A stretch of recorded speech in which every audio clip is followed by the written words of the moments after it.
ስለዚህ ባል ማንን ይመስላል? ሚስትሳ? አንተ የቀለቃችሁ ኦርቶዶክስ ሴቶችን ትጨቁናለች፣ ሚስቶችን ትጨቁናለች፣ ባል ራስ ነው እያለች ይላሉ። እነዚህ የሴት ጠበቆች ማለት ነው የሚመስሉት ግን አክሲዎቻችሁ ናቸው። አይደለም። ክርስቶስ የጨቆናት ቤተክርስቲያን ታውቃላችሁ? ያዳናት ቤተክርስቲያን ነው። ባል የክርስቶስ ምሳሌ ነው ማለት እኮ ይሙትላት ለሚስቱ ማለት እኮ ነው። ከፍ ያለ መከራ እኮ ነው የተሰጠው። እንዲያው ለሚስቱ ቤዛ ይሆንላት፣ ተላልፎ ይሰጥላት፣ ራሱን ይስጣት፣ ይሞት ማለት ነው። እንደዛ ማለት ነው። ሌላው ነገራችሁ ባል ራስ ነው፣ ሚስት ሳምብና አካል ነው። አካል የሚባለው በቤተክርስቲያን አስተምህሮ ከአንገት እስከ ወገብ ያለው እስከ ወገብ ድረስ ያለው ወይም እስከ መታጠቂያ ድረስ ያለው አካል ይባላል። ቦዲ የሚባለው ታውቃላችሁ? ልብ በዚያ ነው ያሉት ኮሎኒ ቦዲ የሚባለው እዛ ነው የሚቀረው አይደለም። እና ቤተክርስቲያን ቦዲ የሚባለው ከዚህ እስከዚህ ነው። ሌላው ህዋስ ነው የሚባለው። ሚስት ምንድነው? ባል ምንድነው? አሁን እዚህ ውስጥ ማን ነው የበላይ? ማንም የበላይ ባል ምንድነው? ሚስት ምንድነው? አካልና ራስ ማለበቃ ጥሩ ጥያቄ ነው። የሚያስብ ማን ነው? እዚህ ነው የሚታሰበው አይደለም። በጣም ደም ይሰጠው ከአካል ነው ከልብ ያለው ነው። ስለዚህ እንዲያስብ ምን ያስፈልገዋል? አሁን ማንኛውም የሰውነት እንቅስቃሴ የሚሰራው በደም ዝውውር ማለት ነው። ስለዚህ ደም ያለው ነው። ስለዚህ ልብ ናት የበላይ ማለት ነው። ልብ ደግሞ እንድትረጭና በትክክል ሌሎች ዋጋ ድርሻቸው የሚቆጣጠሩ ደግሞ ኮማንድ ሴንተር ነው የሚያዝ ማለት ነው። ስለዚህ ራስ ይበልጣል ማለት ነው። በቃ ይበልጥ አይምሮ እንዲያስብ ምን ያስፈልገዋል? ልብ በሉ ደም ሊረጭበት ይገባል። ልብ በትክክል ደም እንዲረጭ ደግሞ ማን ያስፈልጋል? አይምሮ ያስፈልጋል። ባል ራስ ነው ማለት የቤተሰቡን አሁን ለምሳሌ እኔ እግሬ ላይ ሾሎ ጋይና ሲጠዘጥዘ ቢያደርግ ቁስሉ ምን የሚያመኝ ይችላል? ራስ። ባል ማለት የቤተሰቡን ህመም የሚሸከም ነው። የቤተሰቡን ህመም ተሸካሚ ክርስቶስ የሚያለው ማለት ተሸከም የእምነታችን ራስ እሱ የሚሸከም ነው። ሚስት ደግሞ ምንድነው? ህይወት የምትሰጠው ነው። አይምሮ እንዲያስብ ልብ እንደሚረዳው ሁሉ ባል እንዲያስብ አስቦ እንዲያቅድ ረዳቱ ህይወቱ የምትሆነው ሸክም የምታቀልለት ማለት ያለሷ ማሰብ አይችልም። ልብ ደም መስጠት ካቆመች አይምሮ ማሰብ እንደሚያቀል ሁሉ ሚስት ሰላም መስጠት ካቀደች ባል ለቤት ማቀድ አይችልም። ይሄንን የምናስበው የሚዘነጋ አይምሮ ማሰብ አሁን እዚህ ሐኪሞች ይናገራሉ። የሆነ በኩል የቋንቋ ማውጫችን ክፍል ጭንቅላታችን፣ የሆነው ደግሞ የምናስብበት ክፍል የምናስታውስበት ክፍል ነው። የሆነው ክፍል ከለር የምንለይበት ክፍል አለ። የራሱ ክፍል አለ።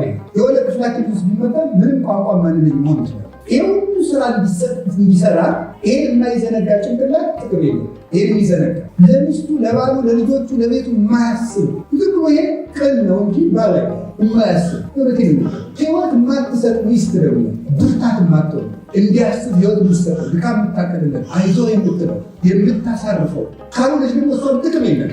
ስለዚህ ባል አሳቢ ሚስትም ህይወት ሰጭ።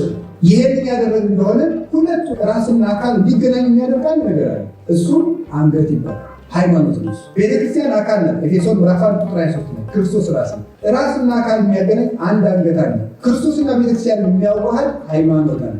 ራስም አንድ ነው፣ ክርስቶስም አንድ ነው፣ አካልም አንድ ነው፣ ቤተክርስቲያንም አንድ ነው፣ አንገትም አንድ ነው፣ ሃይማኖትም አንድ ነው። አንገት በሌለበት አካልና ራስ ተዛምደው መመጋገብ አይችልም። ሃይማኖት የጎደለው ትዳርም ምን የለውም፣ የተለያየ ይፈርሳል። ጸሎት ስታቆሙ እዚህ አንገት ቁርጥ ካለ ከልብ ደግሞ አይገኝም። ከአይኑ ወደዚህ ደግሞ ሜሴጅ ትራንስሚተር ሲሄድ ሴሎቹ አይሰሩ።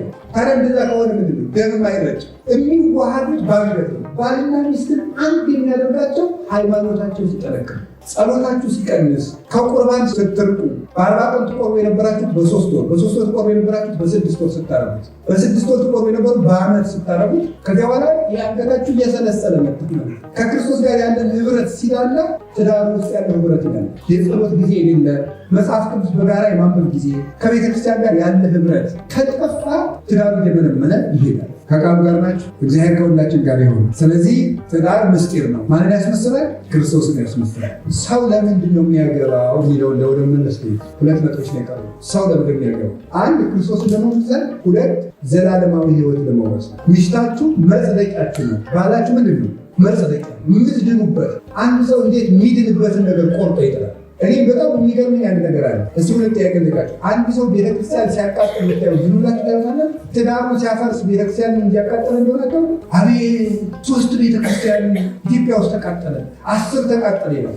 አንድ ማለት ነው ተፋታ እኮ አንድ ቤተክርስቲያን ተቃጠለ። ስንት ቤተክርስቲያን የተቃጠለው? እኛ ያቃጠለ ቤተክርስቲያን ይሄ ተቃጠለ። አንድ ማለት ነው አንድ ቤተክርስቲያን ወቅት አንድ ቤተሰብ፣ አንድ ቤተክርስቲያን። ለዚህ ቤተክርስቲያን በጣም አሁን እዚህ ለምትገለገሉ ቤተክርስቲያን ብዙ ብር ተዋጥቶ ተቀስቅሶ ይሰራል። ትዳራችሁ እኮ በቅስቀሳ እኮ የተገኘ አይደለም፣ በደም የተመሰረተ ያንን ነገር ነው እያፈረስን ያለ ዝም ብለን እንደዋዛ ምናየው ወገኖች። እውነቴ ነው። ክርስቶስን ያህል ጌታ ቁጭ ብሎ የዋለበት እኮ ሰርግ ትዳር ጾሞ እንደተመለሰ እኮ የተገኘው መጀመሪያ ትዳር ውስጥ ቤተክርስቲያን ይሄ ሰንሰለቷ ከተቆረጠ አትቀጥልም። እና መዳኛችሁ ነው። ሰው እንዳገባችሁ ወቁት። መዳኛችሁ ነው ማለት ነው። የምትጸድቁበትን ነገር እንዴት እንደዋዛ በስልክ ብቻ በቴክስት ብቻ ተጣልታችሁ ትፋታላችሁ። የምትድኑበትን ነገር ማለት ነው። እኔ የሚገርመኝ አንድ መነኩሴ እንደው ቆቡን ጥሎ ብታገኙት ምን ጥረ አመት ይሳቅበታል። ለምን ነው እናንተ ስትፋቱ ማይሳቅ? አንድ መነኩሴ አሁን ቆቡን ቢጥል አቤት እነዚህ ርኩሶች መነኮሳት፣ አቤት አቤት በሚዲያ አቤት ቆቡን እኮ ጣለው። አንተ ሚስትህን ስትጥል ቆብ መጣል አይደለም አንተ። ለምን ነው በዚያ ያህል ማይታፈርባችሁ? በእናንተ ክርስቶስና ቤተክርስቲያን ተለያይተዋል እኮ የምትሉ አንድ መነኩሴ እኮ ቆብ ብቻ አድርጎ ሳያገባ የሚኖርበት ምክንያት ሚስትን የተካችው ቆቡ ስለሆነች። ቆብን መጣል ነውር የሆነውን ያህል ሚስትን መፍታት ነውር ነው። በጣም ነው። ባልን መፍታት ነውር ነው። መዳኛ ነው። የምትድኑበት መንገድ ነው። ስታገቡ ወደፊት የምታገቡት ለመዳን አሉ ለመጽደቅ።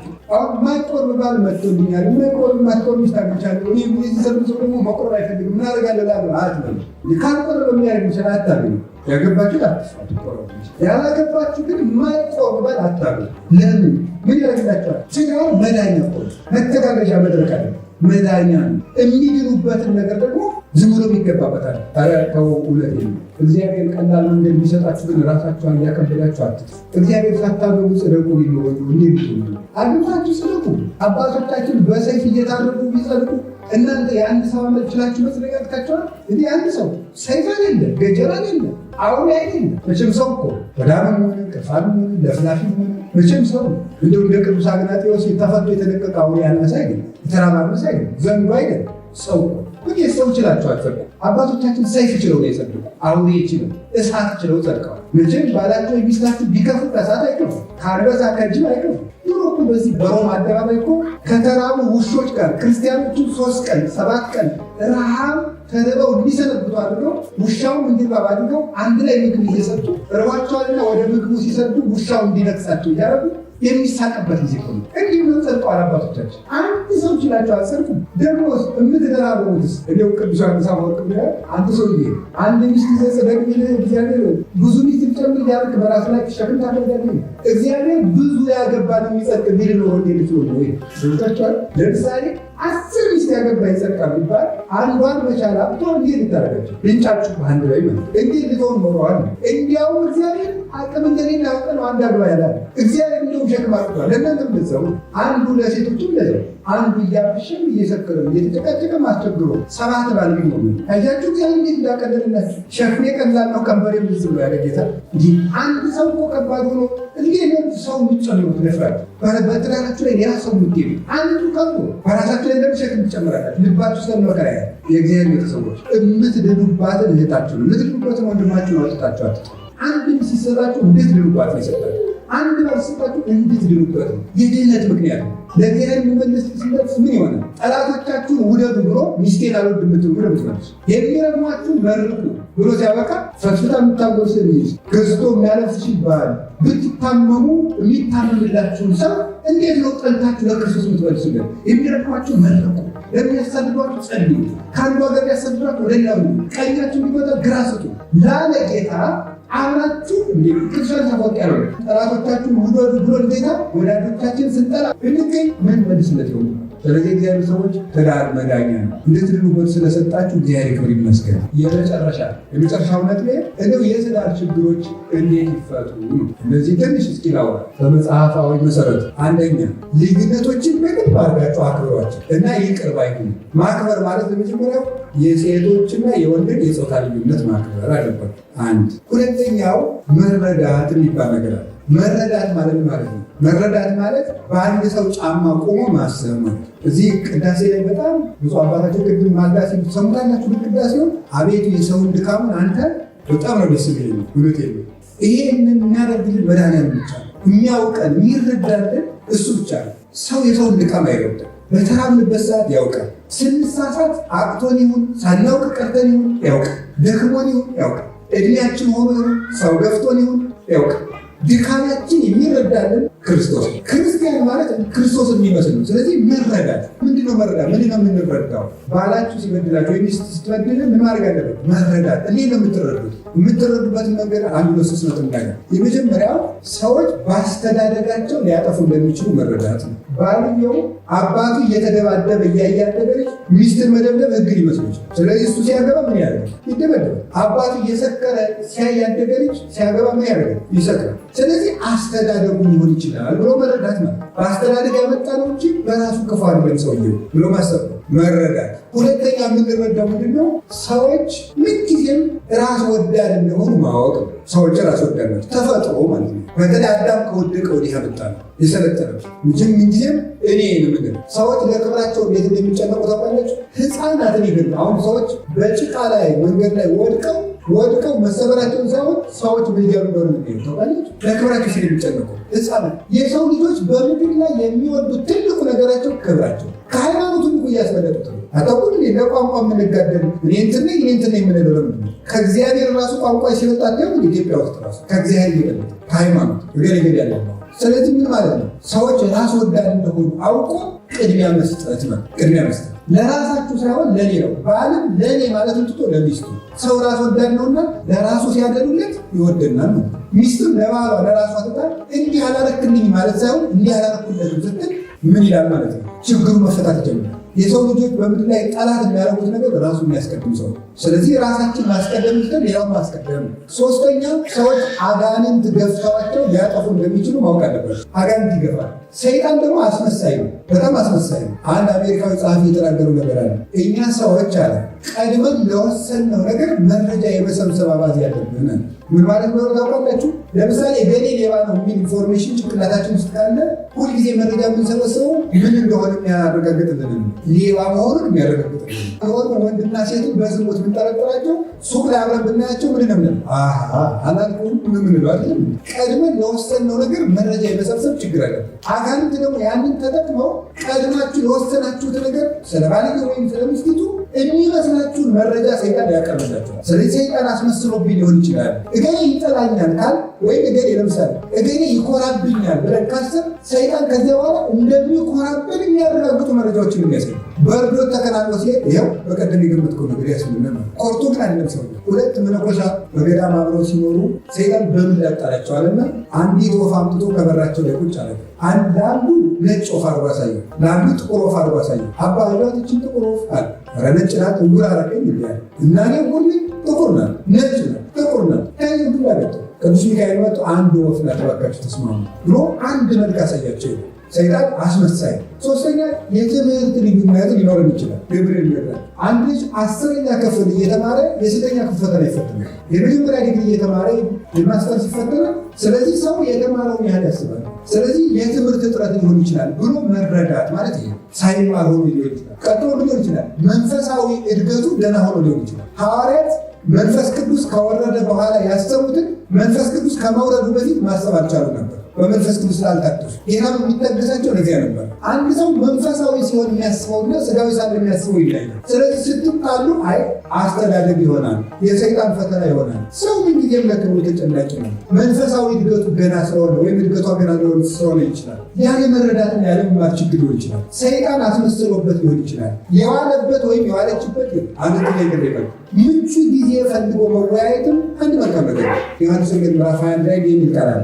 ጌታ ሐዋርያት አሳ ሲያጠምዱ አገኛቸው። አሳ ተዋደው አገኛቸው። ቅዱስ ጴጥሮስ 3 ጊዜ ክዶታል እና ጴጥሮስ ተወደኛለህ ብሎ አልጠየቀው። ምን ያደረገው? አበላቸው። አሳ ወምድረ መስኩ ቤሮቲ ኢየሱስ ለጴጥሮስ ስምዖን ወልደ ዮና ተበቀለ።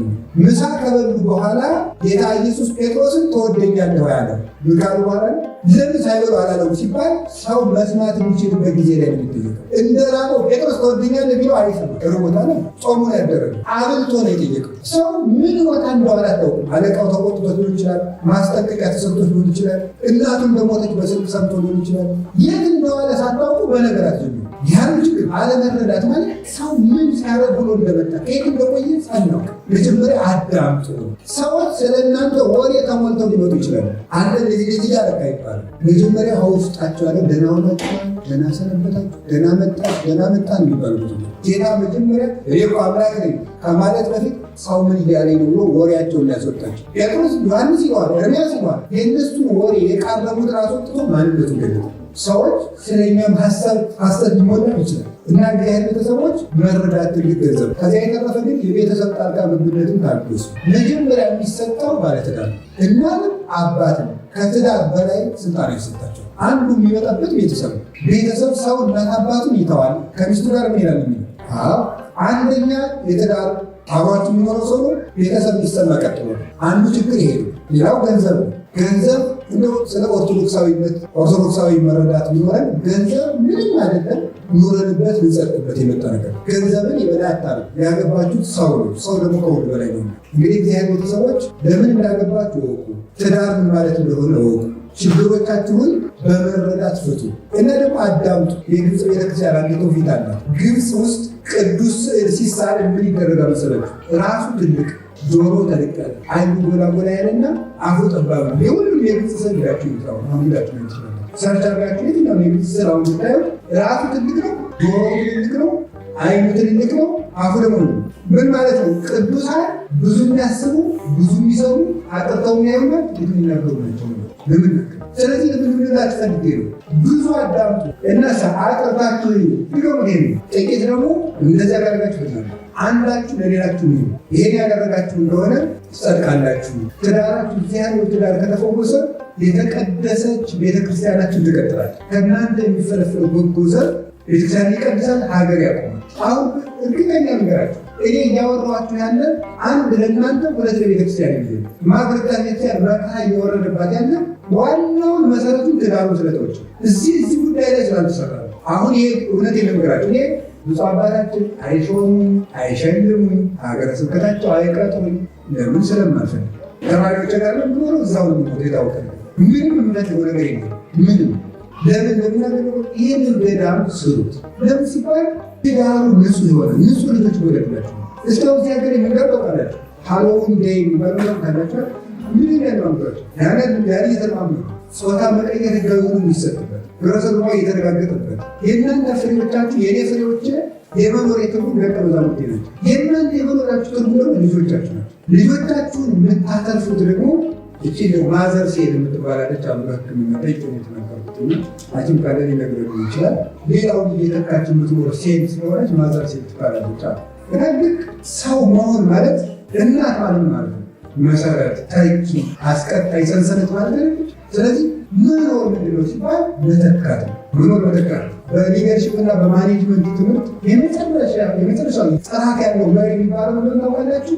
ሌላ ተተኪ መሪ የተካ ሰው ከሞተ በኋላ ሀሳቡ የሚመራለት ሰው እሱ መሪ ይባላል። ስለዚህ አሁን ትውልዱ መቅደም ከፈለጋችሁ ይህ ገና ተጣጥራችሁ እንደ ህንድ ቤተክርስቲያን የህንድ ቤተክርስቲያን እናቶች ከሚቀቅሉት ንፍሮ አንድ ፍኝ ለልጆቻቸው አንድ ፍኝ ለቤተክርስቲያን እያደረጉ እንደሰጡና ቤተክርስቲያኖች እንዳስቀጥራል። 1.3 ቢሊዮን ህዝብ ባለባት በህንድ 2.5 ኦርቶዶክሳኖች ሚሊዮን 1.3 ቢሊዮን የህንድ ህዝብ 2.5 ሚሊዮን ብቻ ኦርቶዶክስ ግን 22 ሆስፒታሎች አሉ። ያገርማችሁ የኢትዮጵያ ኦርቶዶክስ ቤተክርስቲያን አንድ ይላስ አንድ ምራራስ እንደሚባላል ወደ ፋቀና ምን ያደረሰ ሜዲካል ኮሌጆች አላቸው።